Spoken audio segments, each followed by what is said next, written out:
work and lead our Commonwealth through such a challenging time.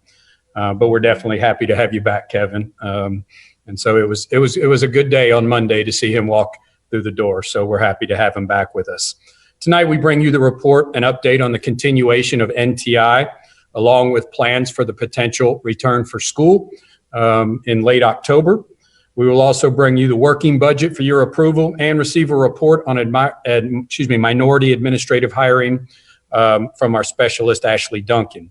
But in my report today, I wanted to talk briefly, hoping we have a good audience, about the importance of the election 5 weeks from today. Most importantly, obviously, registering to vote. But I also want to take a moment to highlight the historical importance of the measure that is on the ballot to support additional revenue in JCPS.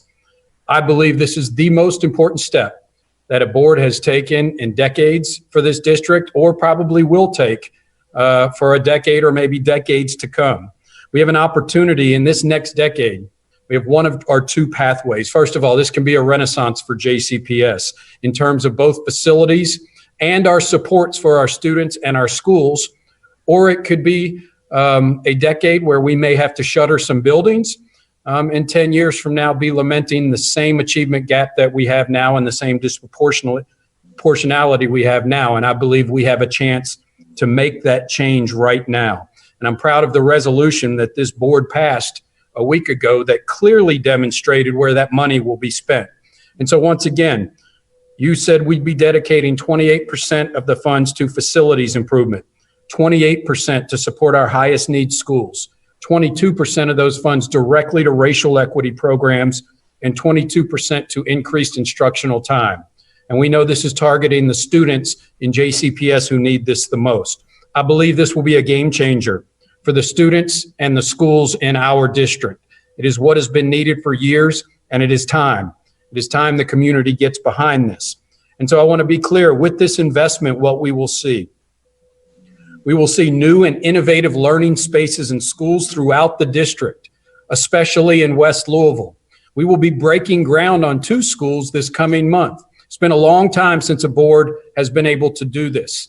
Now we are getting that opportunity. We need to do this over and over again in the next decade for our infrastructure.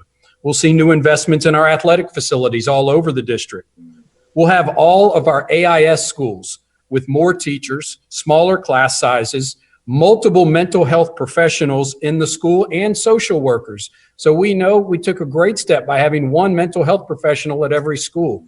But it will be the tip of the iceberg when students come back to us. We need to be ready and be intentional, and this is the work to provide those mental health professionals. I'd like to see 3 in each of our AIS schools.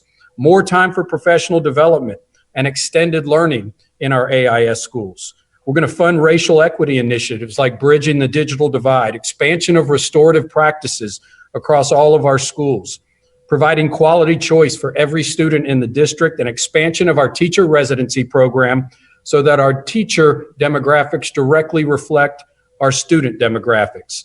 And finally, we'll see 10,000 targeted students in summer learning programs to increase outcomes for students, especially in reading and math. Those are powerful things that have to happen in this district. And I become more passionate about this future state every time I have the opportunity to talk about it with community groups. I'm doing that as much as I can. I believe November 3rd is a game changer for this district, the community. It's time to step up and support this. With the events that have occurred in our community over the past week with Breonna Taylor and over the past 6 months, I'm more committed than ever that this is the right path forward for this district, and it's the change that's been needed in JCPS for a long time. We can be leaders in this work around racial equity and eliminating achievement gap, as well as being the main driver of building a future for our city. Surrounding districts around us raised their tax rates with very little pushback over the past month. And now it is time for JCPS and this community to stand up for our kids who need it more than ever. Now is the time. So now more than ever, it is time to say yes for JCPS. And I look forward to the community rallying behind us. Thank you. Thank you, Dr. Pollio. We will move on for the recommendation for the approval of opening school plan and acceptance of a report on non-traditional